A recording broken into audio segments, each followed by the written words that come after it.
The Cage, a Zerga novella, Part 1. The architecture of silence. The Cage epigraph, the canticle of the vacuum. Before the light, there was the law. Before the love, there was the awe. And in the shadowed, silent place, before the stars had carved out space, a form was waiting, cold and still, to drink the cup that grief would fill. It has no hate, it has no name. It does not seek the sinner's shame. It is the flood that seeks the low, where cracks in human spirits grow.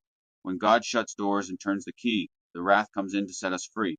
From the apocrypha of forms, the Cage prologue, the geometry of silence, the throne room existed outside of geography. It was not a location that could be plotted on a map, but a dimension of crushing absolute authority. The architecture was constructed from the raw material of reality, pillars of compressed gravity that hummed at frequencies below the range of human hearing, holding up a ceiling that was not a ceiling, but the event horizon of eternity. The floors were solidified light, vibrating with the pulse of a billion distant stars, singing the mathematics of their own creation. Here sound did not travel through air. It arrived directly in the consciousness. The light was not the comfortable diluted radiation that warms the earth. It was the substance from which photons would later be fashioned, a luminescence that bypassed the optical nerve entirely and struck the soul like a tuning fork. To look upon it was to remember something you had never known. To exist within it was to feel your constituent atoms vibrating in sympathetic terror, aware on some molecular level that they stood in the presence of the hand that had assembled them. The Father sat upon the throne. To call it a chair was a poverty of language. It was the center of the wheel, the fulcrum upon which the lever of the universe rested. He was not an old man with a white beard. He was a presence.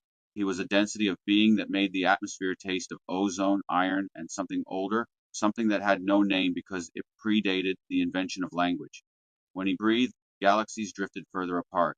When he was still, the expansion of the universe held its breath. To his right stood the sun. He wore the shape of a man, but the skin was translucent, revealing the fire beneath, a controlled conflagration that burned without consuming.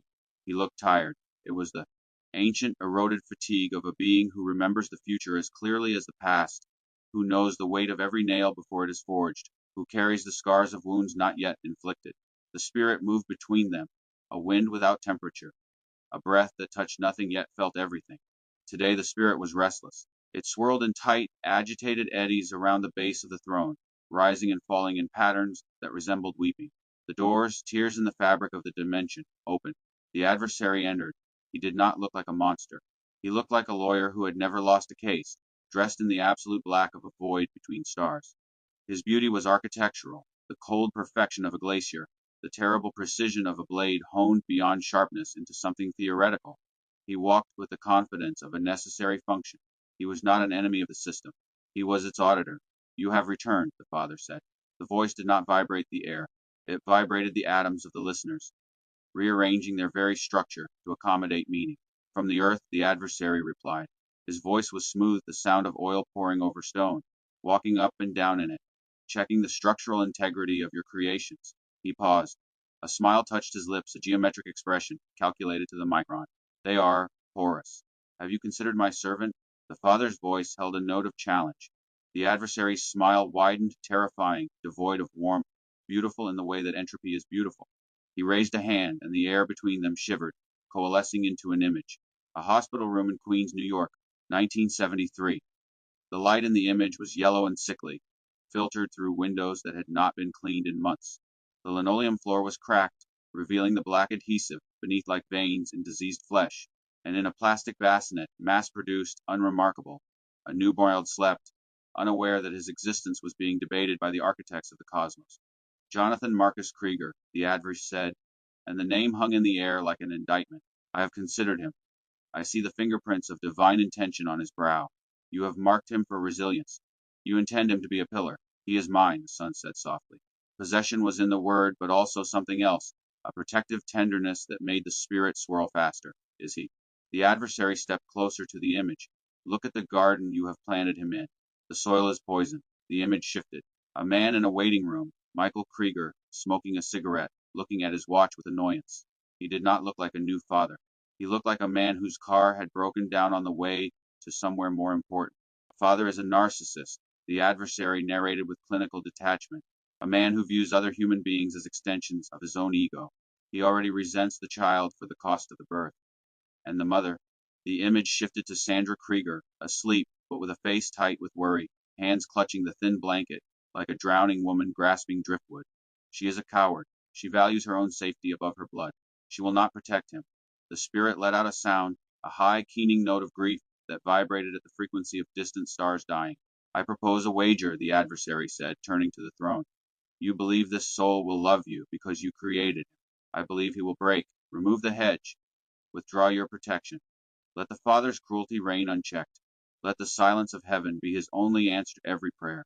And the goal, if he keeps his faith, if he comes higher as gold refined 7 times, then free will is justified. But if he curses you, if he hollows out, then your system is flawed. The son looked at the infant. His gaze penetrated time itself. He saw the 30 years of pain waiting in the timeline like a coiled serpent. He saw the beatings, the silence, the prayers ascending like smoke and dissipating, unanswered, into the void. It is a heavy price, the son said. Creation costs, the adversary replied. You knew this when you made them capable of suffering. The father looked at the timeline. He saw the potential for a saint, a man tempered by fire, proven by trial, a testimony to the resilience of the human spirit. He trusted the design of the human soul. He trusted the clay very well. He is in your hand, only spare his life. Life is cheap, the adversary whispered. I want his hope. The contract was sealed. There was no thunderclap, but something shifted in the throne room, a change in pressure, as if a door had opened somewhere in the foundations of reality and cold air was rushing through. The pillars of compressed gravity groaned. The universe, in some fundamental way, adjusted. The adversary bowed that elegant razor blade dip of the waist and departed, leaving the smell of ozone and absolute zero in his wake. A decree went out, invisible and terrible. The cage Michael, prince of the heavenly host, stood at his station at the foot of the dais. His hand rested on the pommel of the sword of fire. He was the picture of obedience, spine rigid, wings folded in perfect symmetry, face carved from the same light as the floor beneath him. But inside his mind was screaming. It happened in the space between moments, not a human blink, but an angelic one. A microsecond of eternity where focus drifted. The vision. The throne room vanished. The light vanished. Michael was standing in mud, red mud. It sucked at his greaves, thick and warm, the consistency of clotting blood. The sky above was a bruised purple, weeping static, not rain, but interference, as if reality itself was losing signal. And the ground was littered with feathers. Not bird feathers, seraphim pinions. Burning golden plumes scattered like autumn leaves, their holy fire guttering and dying in the muck. Thousands of them. The mud was not earth, it was a mass grave of wings. The vision did not begin with a battle. It began with the sound of wet tearing. Michael looked up. The host of heaven was falling out of the sky. Not falling like lightning, falling like paper. Dominions tumbled end over end, their wings shredded. Powers dropped in spirals, trailing light like blood from a slit throat. Virtues simply ceased, winking out mid-flight as if someone had blown out a candle. And there, in the center of the carnage, was the butcher. It was shaped like a man, but built of gray slate and impossible muscle, a mountain-given locomotion. Nearly 8 feet tall. No nose, just vertical slits that hissed with each breath, flaring like the gills of something dredged from an ocean trench. Its eyes were solid crimson, flat and dead and hungry, emitting a faint glow that painted everything it looked upon the color of dried blood. Spectral chains hung from its wrists and ankles, dragging through the mud, hooked into the corpses of the fallen. The chains rattled with the sound of a closing prison door. The gray beast was not fighting. It was working. It held a dominion, a warrior angel of the third sphere, by the root of its wings. The angel was screaming, a sound that shredded the air, vibrating at frequencies that should have summoned reinforcements from every corner of creation. No one came. The beast was silent. With a wet, sickening crunch, it tore the wings from the angel's back. It didn't snap them. It ripped the metaphysics out of the meat. Light sprayed out like arterial blood, hot, blinding, golden ichor that steamed where it struck the mud. The angel convulsed, its luminous flesh turning gray and ash-like in the beast's grip. Then the beast dropped the husk and stepped on its skull. Quelch. Michael tried to draw his sword. His hands were slick with the blood of his brothers. The pommel slipped. His fingers shook. Form ranks. Michael screamed, but his voice was swallowed by the chewing sound, a rhythmic, grinding mastication, as if the battlefield itself was being digested. To his left, 3 powers descended, their swords of fire raised to strike. They hit the beast in a blur of holy motion, 3 blades of consecrated flame, each capable of splitting a mountain. The swords didn't bounce off. They sank in and dissolved. The beast's gray hide absorbed the holy fire like a sponge drinking water. The flames guttered and died. The blades corroded to nothing. The beast didn't flinch. It didn't even acknowledge the attack. It reached out too fast, impossibly fast for something that massive, and grabbed the lead angel by the face. The beast's fingers, thick as rebar, dug into the angel's eyes. There was a pop.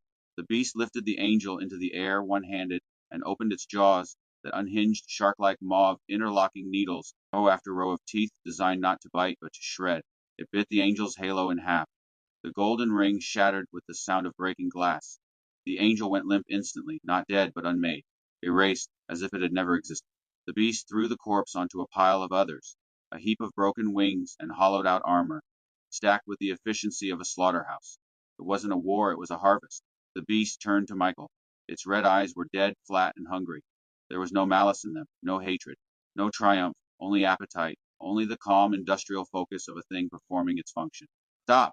Michael screamed, finally drawing his sword. The blade of fire roared to life, casting long shadows across the field of the dead. By the authority of the Most High. The beast looked at him. It didn't attack. It simply stepped on the chest of a fallen cherub, 4 wings, 4 faces, all of them frozen in expressions of terminal surprise, and crushed the ribcage of light like a man stepping on dry leaves. Then it spoke.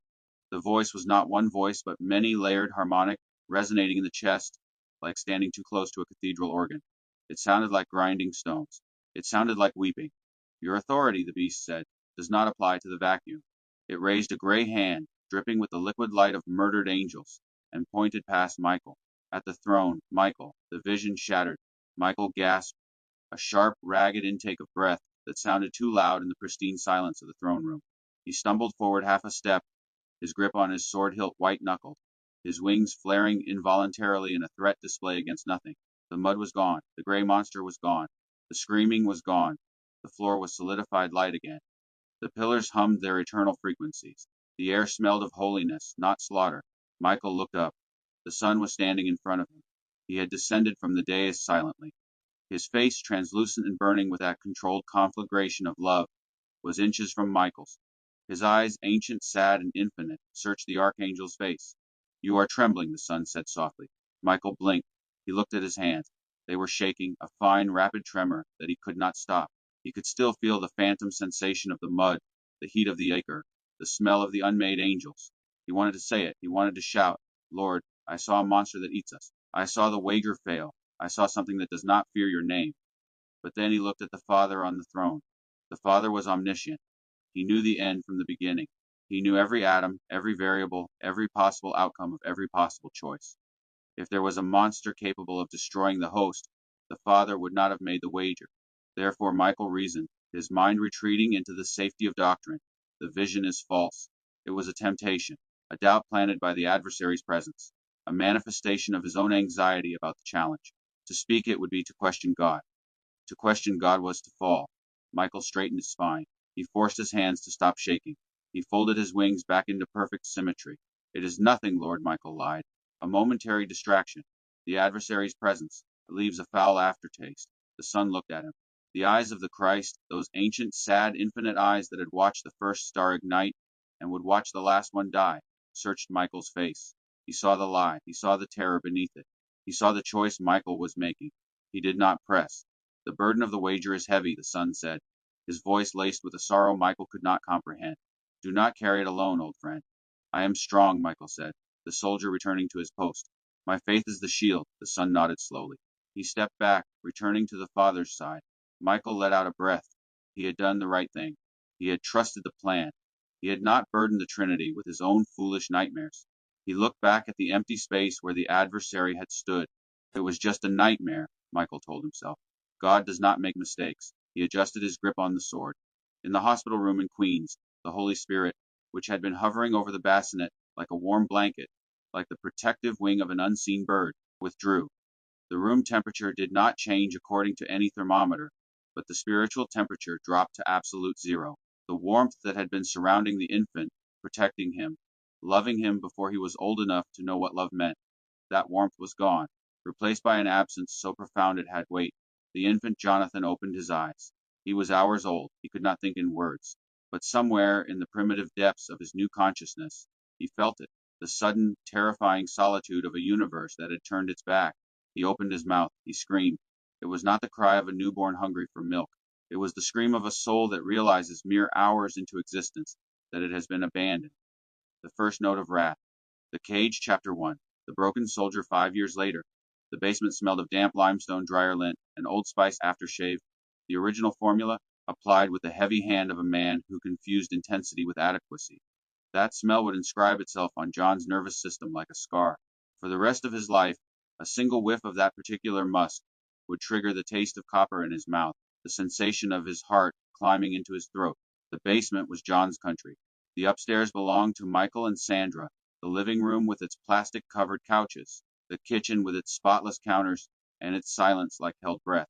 The second floor was Marcus's kingdom, but the basement with its cold concrete floor and the washing machine that shuddered during the spin cycle, like a man trying not to weep, was where John existed. He sat on the bottom step, knees pulled to his chest, 5 years old, small for his age, smaller than the charts said he should be, a failure of growth that was less about nutrition than about the body conserving resources for survival. His hair was the color of wet sand. His eyes were too large for his face and always scanning for threats. In his hand he held a plastic soldier, a green army man, mass-produced and disposable, caught in a permanent pose of throwing a grenade. But the grenade arm had snapped off at the shoulder, leaving a jagged stump of green plastic. John had found it abandoned in the corner, and had immediately recognized a kindred spirit. "You're like me," John whispered to the plastic man. "You're broken too, but you still fight, even with one arm." Above him the door to the kitchen opened. The rectangle of light from the hallway stretched down the stairs, hitting John in the face like a spotlight during a prison break. He shoved the soldier into his pocket. Possessions discovered were possessions destroyed. "Jonathan," the voice was calm. That was the worst sign. Michael Krieger never yelled when he was truly dangerous. Yelling was theater. Quietness was for business. John stood immediately. "Yes, Daddy?" Michael descended the stairs. Each footstep was a countdown. He wore his work clothes, a white shirt yellowing under the arms, a tie loosened at the neck. He looked like every other father on the block. He looked like a man who coached Little League and shook hands at church. But John watched his hands. Michael's hands were large, with manicured nails and thick knuckles that had learned the precise geography of a child's body, which places bruised visibly, which places could absorb impact without leaving evidence. Hands that could calibrate pain with the precision of a surgeon. "Did you touch my tools?" "No, Daddy." "Don't lie to me, John." Michael's voice dropped an octave. "I found the wrench on the wrong peg. Marcus knows the system. Marcus respects the system. Why can't you be like Marcus?" "I didn't touch it." "Maybe it fell." Michael's smile appeared. It was small, barely a twitch of the lips. The smile of a shark that has just sensed blood in the water. The smile of a cat who has cornered a mouse. "You just can't help it, can you? You're a liar. You're a thief and a liar." Michael reached out. John flinched. The flinch was instinct, hardwired by 5 years of survival. "Look at you, cowering like a dog. Like a beaten dog." Michael shook his head, feigning disappointment. "Stand up straight. I'm your father. I would never hurt you." John straightened his spine, pressing his back against the rough wood of the staircase. Michael grabbed John's chin, gripped like iron, pressing into the soft tissue beneath the jawbone. "You are a mistake," he whispered. "Do you understand that? Your mother didn't want you. I didn't want you. You were an accident. You take up space, you eat my food. You cost me money, and you lie to my face." He squeezed. John's jaw popped. Tears welled in John's eyes. "Don't you cry," Michael hissed. "If you cry, I'll give you something to cry about." "Yes, Daddy." Michael let go, shoving John backward. The boy fell hard, elbow cracking against the concrete. Michael stood over him, shadow covering John's body like a shroud. "Clean up this mess, and stay down here until I say you can come up." He turned and walked up the stairs. The door clicked shut. The lock turned. John lay on the concrete. The cold seeped through his thin t-shirt, settling into his bones. He pulled out the broken soldier.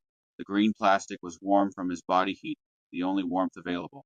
"It's okay," he whispered. "He didn't mean it. Daddies get angry sometimes. We just have to be better. If we're good, he'll love us." He closed his eyes and began to pray. "Dear God, please make Daddy happy. Please make me smarter. Please fix me so I'm not a mistake. I'll be good. I promise I'll be good." The basement was silent. The only answer was the dripping of a pipe in the corner, water collecting, falling, marking time in the dark. Chapter 2. The Ghost and the Golden Child 12 years later high school was a different kind of cage. If the basement was a cage of fear, the hallways of St. Jude's High School were a cage of invisibility. John was 17, and he had mastered the art of being a ghost. He moved through spaces without disturbing the air, existed without registering on the consciousness of those around him. He walked close to the lockers. Eyes on the floor tiles, beige and brown, each scuff a landmark in the geography of his erasure. He wore clothes that were drab, gray hoodies 3 sizes too large, faded jeans pooling around shoes held together with hope. Down the hall he saw Marcus. Marcus David Krieger II, the suffix itself a statement of inheritance. 2 years younger, but 2 inches taller, body filling space with the easy confidence of someone who had never been taught to shrink. He wore the varsity jacket like a second skin. He had the smile, Michael's smile, all charm and white teeth. Marcus was leaning against a locker, surrounded by girls who laughed at everything he said. His arm draped around a cheerleader's shoulders. Casual, possessive, natural. John watched. This was the life he could have had. If he had been born second. If he had been born with Marcus's face. If Michael had decided to love him instead of hate him. A coin flip of the universe that had landed wrong. Marcus looked up.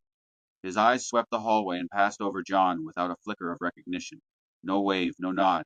To acknowledge John was to acknowledge the stain on the family portrait.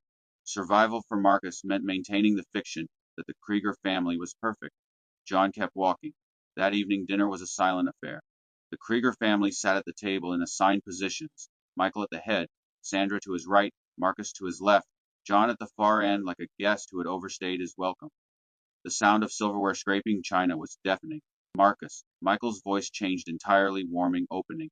Coach tells me you're starting on Friday. Yeah, Dad. Marcus grinned. I think we got a shot at the title this year. That's my boy.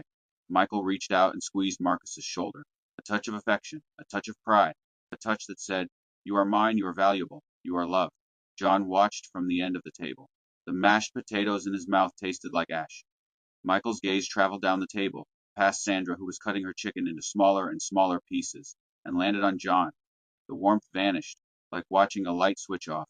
And you, what did you do today? John looked at Sandra. His mother was studying her peas, arranging them into patterns that meant nothing. She knew. She always knew. She did nothing. I studied. Michael leaned forward. You're meat, John. That's all you are. Pray. The world is going to eat you alive. John looked at his plate. The rage ignited in his chest, a small hot coal buried deep. It was the only thing that kept him warm. I am not meat, he thought. I am waiting. Chapter 3. The Prayer of the Damned 7 years later. The rain in Queens was cold and acidic. It slicked the streets and turned the neon signs of the dive bars into blurry smears of red and blue. The sky pressed down on the neighborhood like a lid, trapping the smells of exhaust and frying food and human failure. John was 24. He stood outside the employment office on Jamaica Avenue, a rejection slip in his pocket. Overqualified, they said. Not a good culture fit. What they meant was simpler. He made them uncomfortable. He had the eyes of a dog that had been kicked too many times. He found himself walking toward Augustine's. The church was a massive stone structure, a relic of a time when the neighborhood had money and faith. Now the stone was stained with soot, and the stained glass windows were protected by wire mesh. John pushed open the heavy oak doors. The smell hit him: incense, old wood, damp wool. The smell of ancient devotion, slowly decaying. The sanctuary was empty. A few candles flickered near the statue of the Virgin. The crucifix hung in shadow above the altar. John walked down the center aisle. His boots squeaked on the marble. He reached the front pew and knelt. He looked at the crucifix. Christ twisted and bleeding, frozen in the moment of ultimate abandonment. Eli, Eli, lema sabachthani. Are you there? His voice echoed in the emptiness. I did everything. I turned the other cheek. I honored my father. I stayed quiet. I swallowed it. All of it. He gripped the pew. Knuckles white. I need a job. I need a wife. I need a life. Is that too much? Am I not allowed? Silence. Knock and the door shall be opened. I am knocking. I am pounding. My hands are bleeding. Nothing. Just the sound of a siren passing outside, fading into the distance. John lowered his head until his forehead pressed against the wood. Then he heard a sound, a sob. He looked toward the side chapel where the statue of Mary stood in shadows. A woman knelt there, small, huddled in a beige coat, rocking back and forth. John's heart stopped. It was Sandra. His mother never came to church on Tuesdays. He slipped into the shadow of a pillar, close enough to hear. Sandra was weeping. Raw, ugly sounds, a private collapse. Holy Mary, Mother of God, she whispered. Pray for us sinners. John felt a pang. She is suffering too, he thought. She lives with Michael too. Then Sandra spoke again. Please, take it away. I can't do it anymore. John's breath stopped. The boy. Take the boy away. The world stopped spinning. He sets Michael off. Every time Michael looks at him, he gets angry. Then he takes it out on me, on Marcus. John is the problem. John is the poison in this house. She looked up at the stone face of the Virgin. An accident, a sickness, I don't care how. Just remove him. Give me peace. I'll trade him for peace. John stood in the shadows. His mother, the one person he believed still loved him, was praying for his death. Something inside his chest snapped. Not a metaphorical break. but a physical shifting of the strata of his soul. It was a quiet sound, the sound of the last structural support giving way. He stepped back, turned, walked out of the church. The rain struck his face like cold needles. He stood on the steps and lifted his head to the sky. And then he prayed. Not a prayer of faith, not a prayer of hope, a prayer of stubbornness, a prayer that was more like a fist raised against the storm. I don't understand, he whispered through clenched teeth. I will never understand, but I am yours. You made me. I am yours. The rain poured down. His body shook with cold and rage and grief. I will not curse you, even now, even after this. I will not give them the satisfaction. I am yours. Do you hear me? I am yours. He was empty, hollowed out by 24 years of systematic destruction. The abuse had carved him. The silence of God had stripped the walls. The mother's betrayal had swept the floor clean. He was a vacuum, a perfect empty vessel. The cage, but still loyal, still impossibly oriented toward the logos. In the ether, in the realm beyond matter and energy, something stirred. It was not a demon. It was not an angel. It was not good or evil. Those categories did not apply. It was an ancient absolute principle, the form of wrath itself, the pure essence of righteous fury, of cosmic indignation, of the fire that burns when justice is eternally denied. For millennia it had waited. Souls had been angry, but anger passed. Souls had been wounded, but wounds could heal. No soul had ever been hollowed out so completely, shaped so precisely by suffering, and remained loyal. That was the resonance. That was the frequency that matched its own. Not rage divorced from righteousness, but rage fused with it.